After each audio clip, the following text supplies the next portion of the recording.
Good morning, everyone, and welcome to the Committee on Commerce and Consumer Protection. I'm Senator Roz Baker. In the hearing room, I'm joined by Senator Clarence Nishihara. On the Zoom, I see Senator Lynn DeCoit, and I'm sure there will be others joining us. This morning, we are going to be looking at a number of governor's package bills. But before we get started, there are a few announcements we like to make. This meeting is being streamed live on YouTube.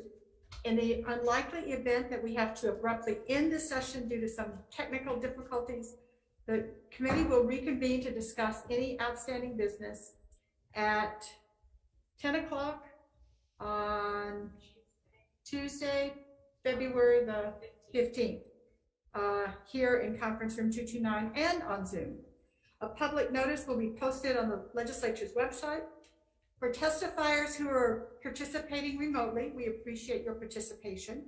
Your audio will be muted and video disabled until it is shortly before your turn to testify. Note that we're asking you to be as brief as possible. We'd like you to keep it within 2 minutes. So we'll be reading a list of individuals who have submitted written testimony, and we apologize if the closed captioning doesn't do justice to your name. If you're interested in reviewing any of the written testimony that we're going over today, please go to the legislature's website, www.capital.hawaii.gov, and you will find a link to the status page for these measures. Let's see. I believe those are all the committee announcements we are asked to make. So we will proceed with our hearing. Today we are looking at the measures that have been submitted by the administration as part of the governor's package. Our first measure is Senate Bill 3077. This is relating to the Barbering and Cosmetology Licensing Act. It updates some definitions, makes some minor amendments for clarity, and removes the 5-year license requirement for barber and beauty operator board of barbering and cosmetology member seats, raises fees for penalties and disciplinary actions, and removes medical clearance requirements. On this measure, we have testimony from the Board of Barbering and Cosmetology, Jenny Yam. Jenny, are you there? Good morning, Chair Baker. And Vice Chair Chang and members of the committee. My name is Jenny Yam, Executive Officer of the Board of Barbering and Cosmetology. Thank you for hearing the department's administration bill. The board will stand on its written testimony and strong support, but I would like to outline the reasons for this administration bill. The board finds inconsistent provisions in chapters 438 and 439, which add undue complexity to the regulation of barbering and cosmetology. This bill will repeal chapters 438 and 439 and create a new chapter to align the regulatory structure, correct the inconsistencies between those two chapters, and address evolving industry concerns and needs. Thank you for the opportunity to testify. I'll be available for any questions. Thank you, Jenny. I have no others that have submitted a request to testify. Is there anybody on the call who wishes to comment on Senate Bill 3077? If not, members, any questions for Jenny? I think the bill is well written and we have no questions of you right now. So thank you very much for joining us. I also want to acknowledge that Senator Gil Riviere has joined the committee and appreciate his being here as well. Members, let's go forward to the next measure on our agenda. This is Senate Bill 3078 relating to advance warning for excavation. This applies the existing advance warning requirements to excavators operating on residential properties and clarifies various excavation requirements and reporting procedures. We have testimony from the PUC, the chair, Jay Griffin. Good morning, Jay. Good morning, Chair. Good morning, members of the committee. You have our testimony in support of the measure. I just want to give a little context here. Every year, the Commission's One Call program goes through a federal review. And in the past few years, as we've gone through this review, they've highlighted our blanket residential exemption in this area. And so we've asked our advisory group and on this matter to convene on that. This bill was the result of those discussions, but we also had, as the bill came up for hearing, we had some concerns raised by the Pest Control Association as well as others. So we've proposed an amendment to address that, but I think we understand there's still some other questions here. Just for your understanding, the depth exemption is set at where the existing gas and other utility pipelines or infrastructure is supposed to be, either 12 inches or 18 inches below. And so that was the basis for the depth exemption in here. So hopefully that helps provide some context to the committee and available for any questions. Thank you. Okay, thank you very much. Steve Golden, Hawaii Telecom, submitted testimony in support. Tim Lyons, Hawaii Pest Control Association. I see Tim on the Zoom. Good morning. You're muted. Unmute yourself. There you go. Try again. Now start. Now start. Okay. All right. Good morning, and to Chair and Vice Chair and members. I'm Tim Lyons with the Hawaii Pest Control Association. The legislature has adopted an exemption for pest control operators on 2 separate occasions. And after that, the PUC took it on and then issued an order that exempted our activities. And the reason for the exemption is that there's about 7,000 applications a year. They generally are applying a timidicide around the perimeter of a residence, with that trench being about 4 inches. And the concern is 12 inches, of course, as was noted. So that's why this is defined in the way that it is. We also asked for an amendment, which is at the end of our testimony. I believe it's the same amendment that the PUC refers to. And with that amendment, we can support the bill. Thank you very much. I'm available for questions, of course. Okay. Thank you very much, Tim. Nice to see you on the Zoom call this morning. Thank you. Hawaiian Electric. Do we have a representative from Hawaiian Electric here? Ruin Liu. Submitted testimony in support. And Hawaiian Gas. Julie, that must be you. That's me, yes, correct. Good morning, Chair, Vice Chair, and members of the committee. Julie Yunker with Hawaii Gas. Hawaii Gas supports but respectfully offers comments on SB 3078. The one-call policy has proven effective in preventing accidental occurrences that can pose a risk to life, health, property, or essential public services. For example, in the past 5 years, Hawaii Gas has recorded 7 line strikes by pest control operators, none of which were that called the 811 number. When they do hit our service line, gas is blowing close to the house, increasing the risk to the home. Hawaii Gas believes requiring them to do a one call is prudent for their own safety and the safety of the homeowner.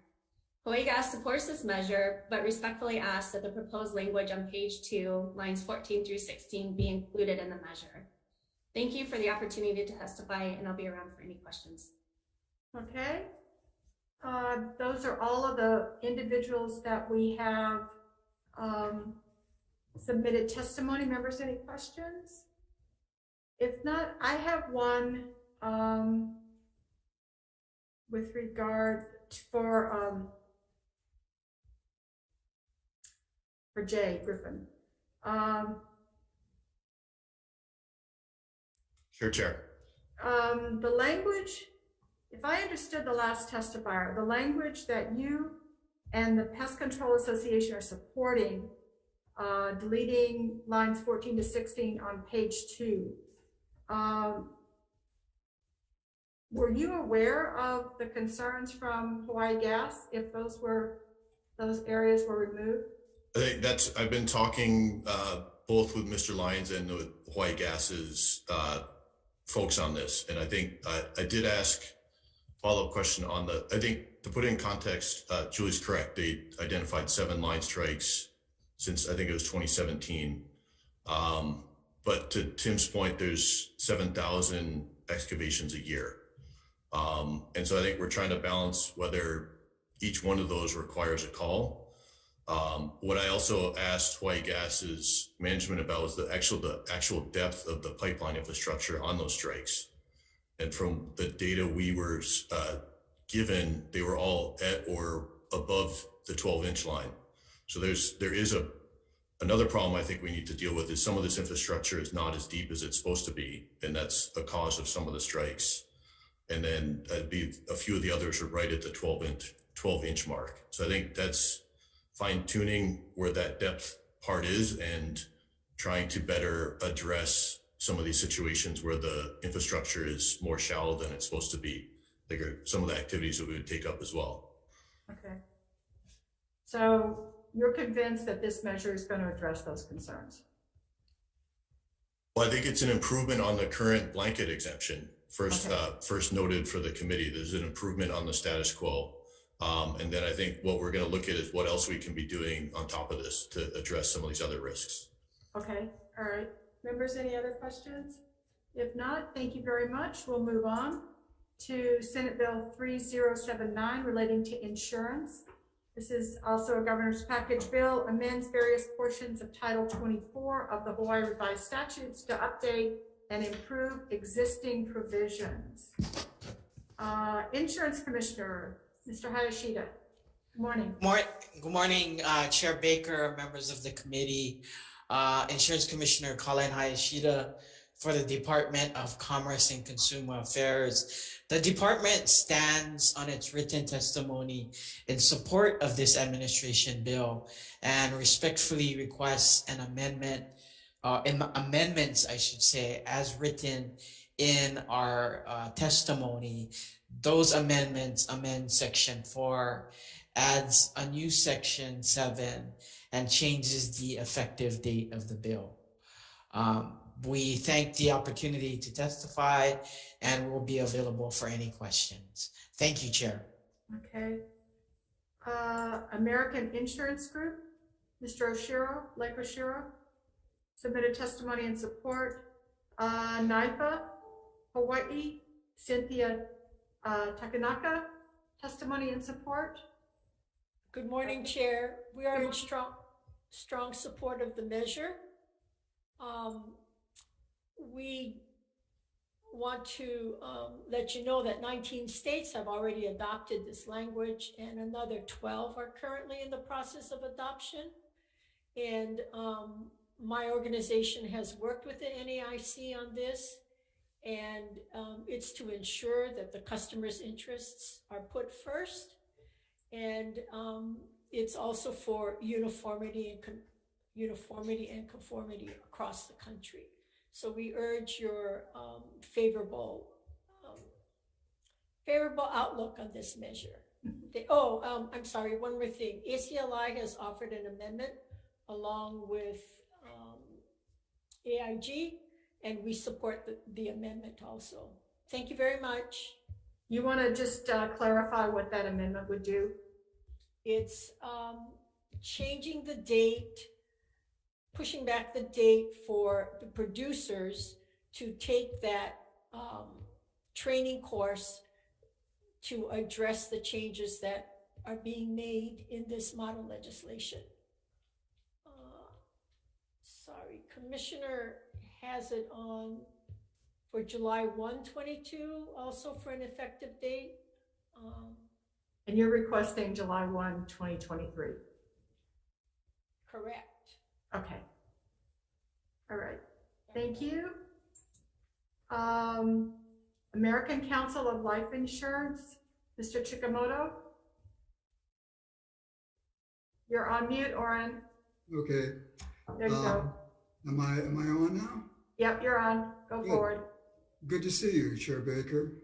As you know, I represent the American Council of Life Insurers, and we are in strong support of this bill.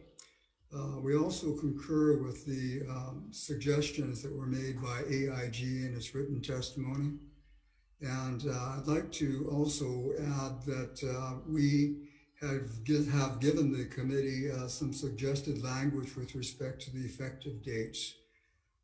Because the bill is drafted and includes language basically going back to 2012, dealing with effective dates for producers to get their licenses, it's extremely confusing to see a date in there of January of 2012. It's July of 2012.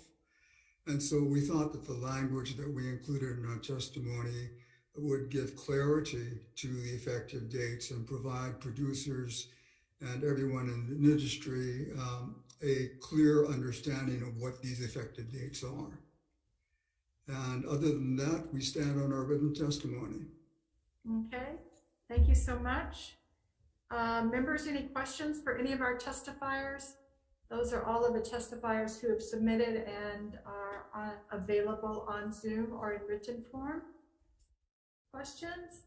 If not, let's go forward to Senate Bill 3080. This is relating to credit for reinsurance.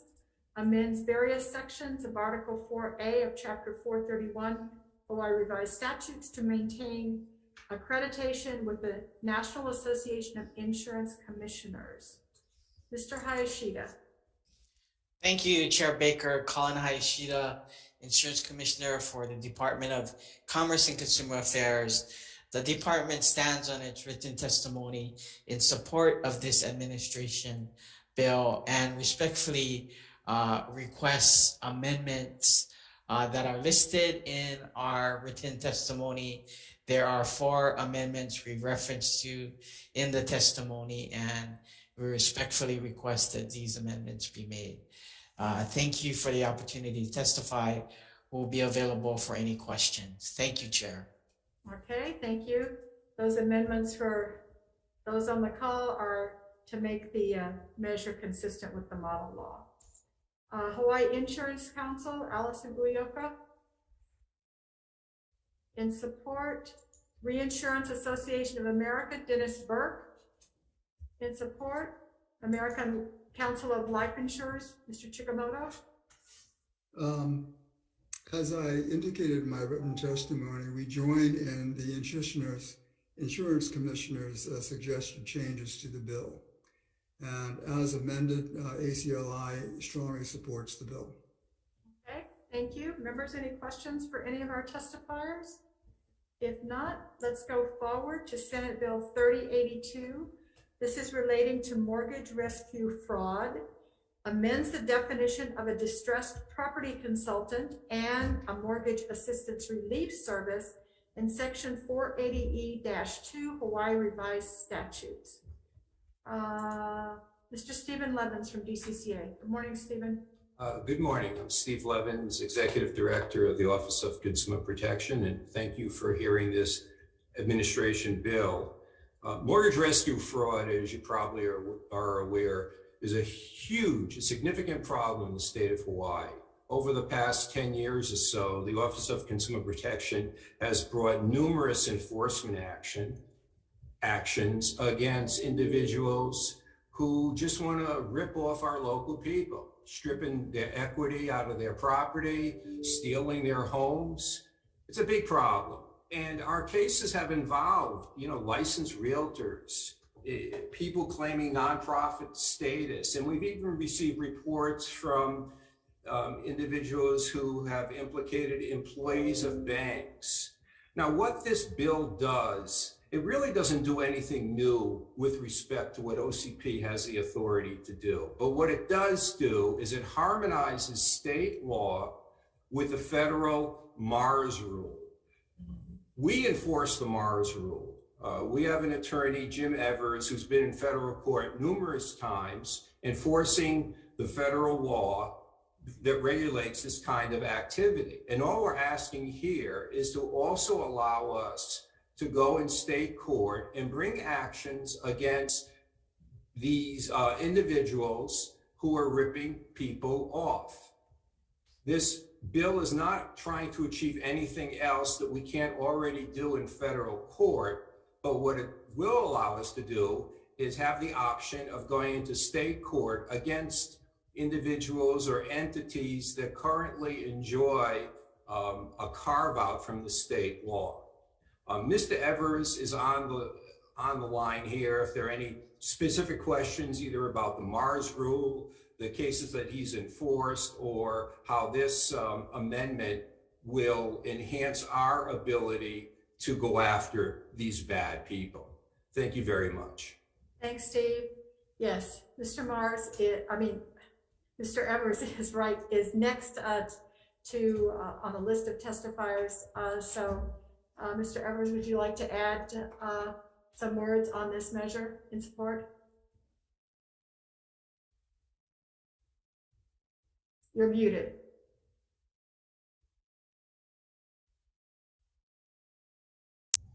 There you go.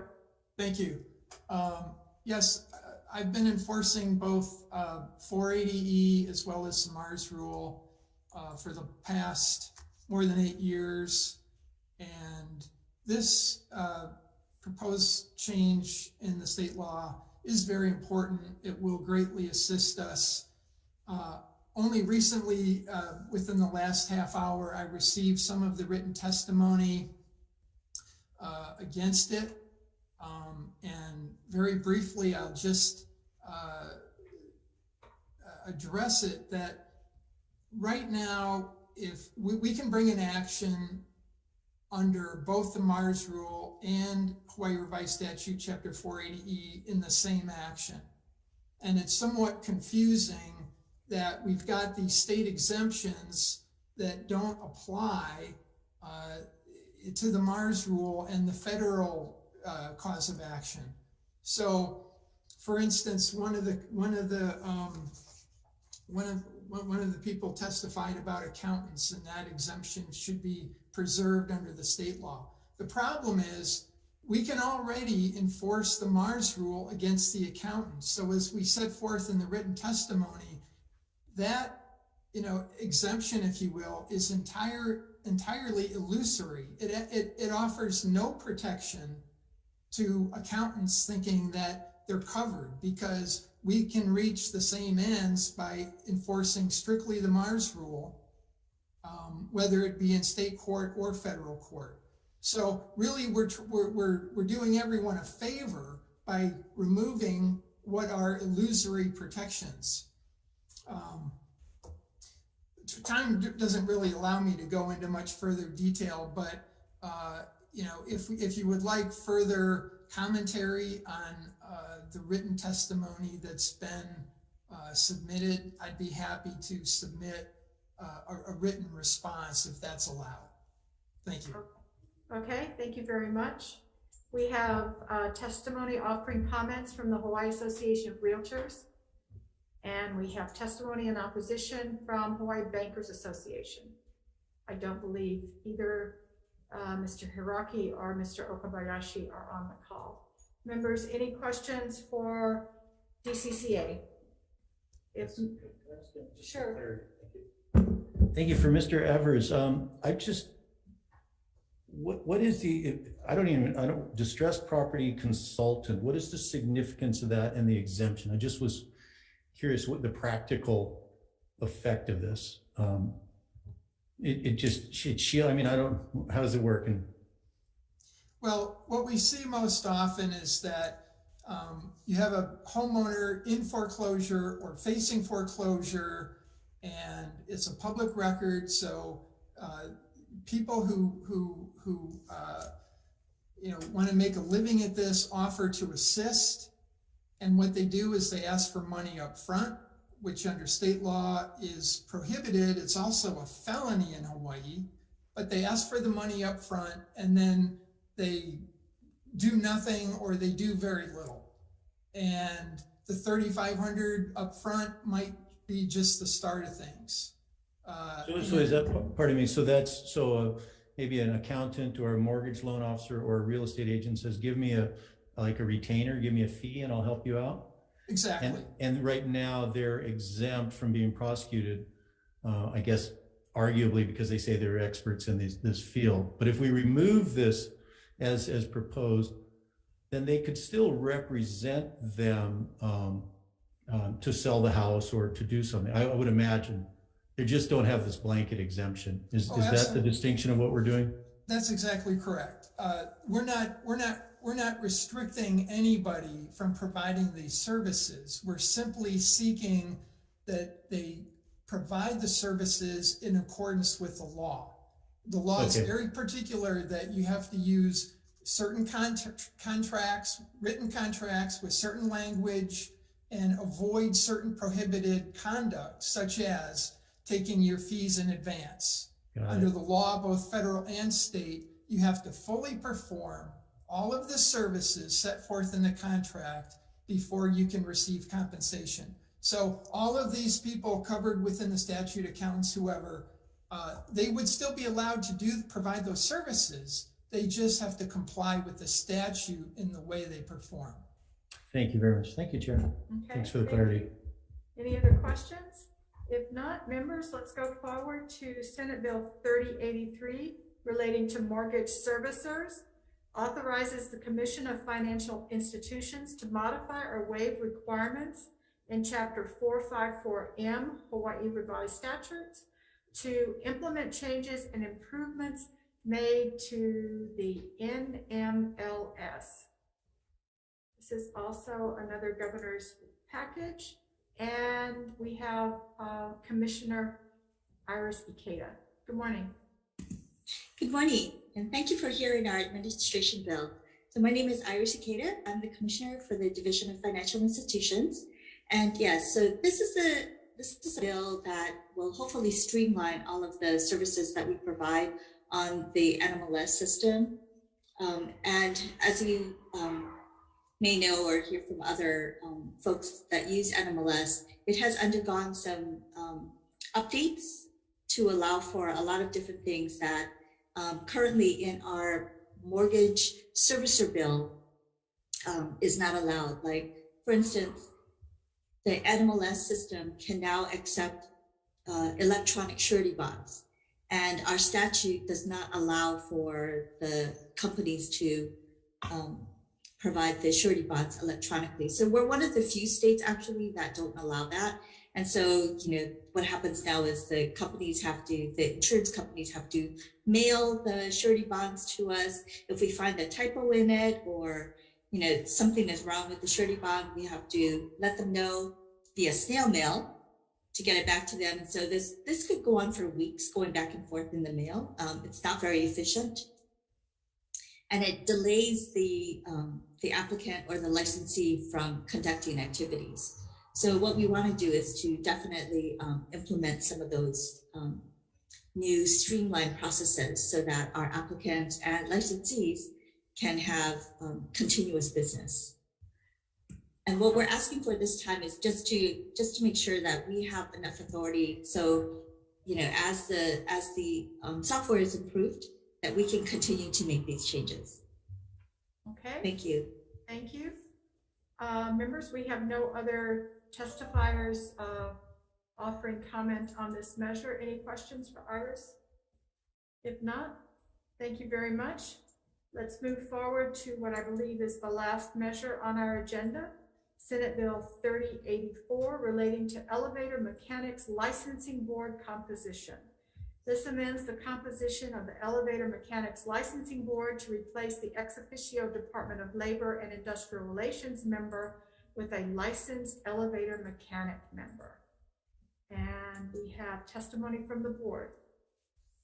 Thank you, and good morning, Chair Baker, Vice Chair Chang, members of the committee. Keaton Kleinhan is testifying on behalf of the Elevator Mechanics Licensing Board. We stand on a written testimony in support of this administration bill. We'd also like to thank the DLIR and International Union of Elevator Constructors for their input. Thank you again, and happy to answer any questions.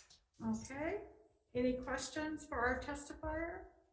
If not, members, I believe that takes us to the end of our agenda. I'm going to ask that we go into a breakout room so that we can have discussion with the members. Recess.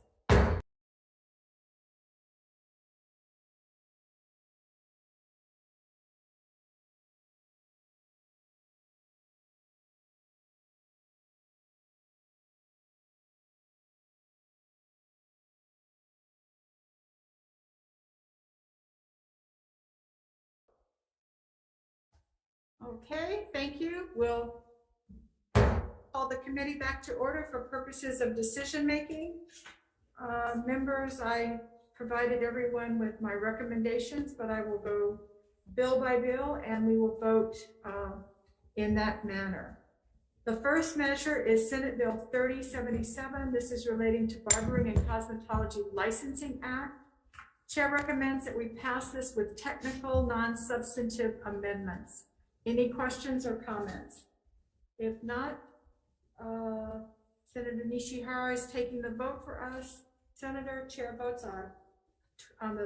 The measure is 3077 with amendments, non-substantive technical amendments. Votes aye. Senator Chang, Aye. Senator Boyd, Aye. Chair votes aye. Senator Revere, Aye. Senator San Ventura, Aye. Senator Vela, Excused. motion is adopted. Okay, thank you. Members, the next item is Senate Bill 3078 relating to advance warning for excavation. Chair recommends that we pass this with amendments recommended by the PUC, the Hawaii Pest Control, and Hawaiian Tel, as well as text identified by SMA. All three PUC, Pest Control, and Hawaiian Tel have made the same recommendation. Any questions or comments? If not, Chair recommends we pass Senate Bill 3078 with amendments. Chair votes aye. Senator Chang, Aye. Senator Boyd, Senator Boyd, Aye. Senator Nishihara votes aye. Senator Revere, Aye. Senator San Ventura, Aye.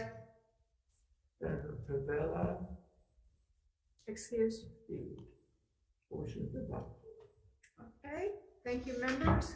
The next item is Senate Bill 3079 relating to insurance. This amends various portions of Title 24 HRS to update and improve the existing provisions. Chair recommends we pass this measure with amendments from DCCA, the Insurance Division, and one from ACLI, making the act effective July 1, 2022, provided that the matters described in paragraphs 1, 2, and 3 of Section 1 and Section 6 shall take effect December 30, 2022.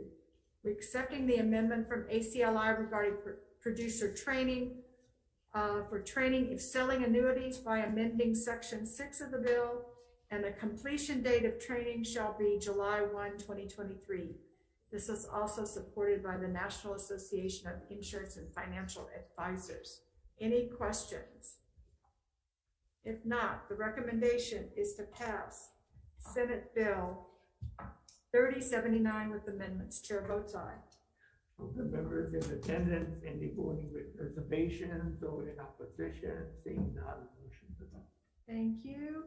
The next item on our agenda is Senate Bill 3080 relating to credit for reinsurance, amends various sections of Article 4A of Chapter 431 HRS to maintain accreditation with the National Association of Insurance Commissioners.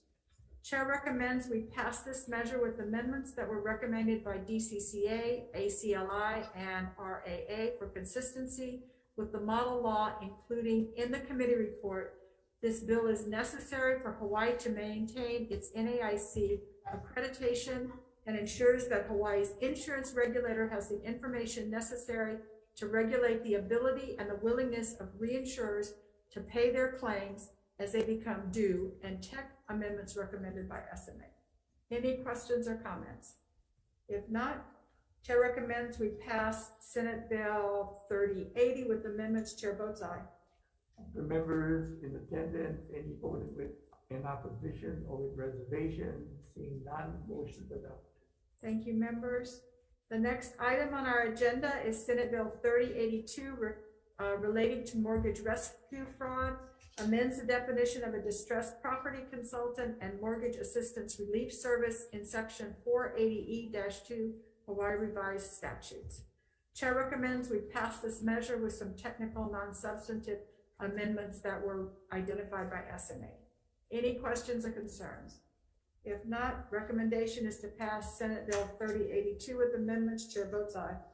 Of the members in attendance, any voting with reservations or in opposition, seeing none, motion is adopted. Thank you, members.